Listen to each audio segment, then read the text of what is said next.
আজকে Sunday special আমাদের বাড়িতে হবে ইঁচড়, তার জন্য মা যে সকালবেলায় সব কেটে টেটে সিদ্ধ করতে বসিয়ে দিয়েছে।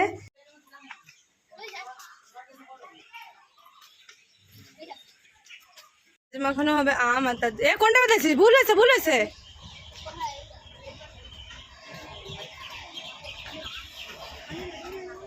দাঁড়া ঢুক যা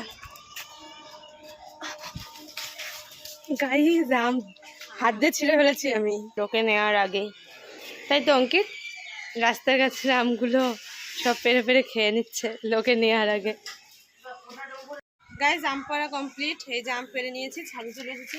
এখানে অনেক আমই আছে, এই যে এগুলো পরে সব মাখাবো আমরা পেরে পেরে। আজকে এই দুটোই, চলো মাখানো। কেমন লাগছে রাম্মা? ভালোই লাগছে দাদা, আমার কাছে তো ভালো লাগছে। কেমন লাগছে রাম্মা? হেভি হেভি হেভি বয়, হেভি লাগতেছে বলে। এখন যাচ্ছি আমি একটু দোকানে পোস্ত আনতে। মা বললো আজকে ইঁচড়টা একটু আলাদাভাবে করবে। পোস্তর প্যাকেট কত করে? 10 টাকা, 20 টাকা, 95 টাকা। দুপুরবেলায় মা এখন এই যে তরমুজ কেটেছে, দারুণ লাল তরমুজটা, বড় যেমন ছিল তেমন লাল। অঙ্কিত সেই একসানে খাচ্ছে আর ফেলছিস কেন? বিচ্ছিরি তাই? এত ভালো তরমুজ বলছে বিচ্ছিরি। এই যে ও খেয়েছে।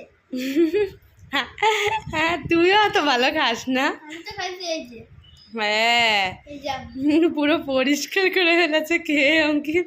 তরমুজ খাওয়া শেষ, এখন তরমুজ মুখেও মাখা হচ্ছে গাইস। চলে এসেছে আবার একটা পার্সেল, তাই তরমুজ খেয়ে চলে আসলাম আবার রাস্তায় পার্সেলটা নিতে।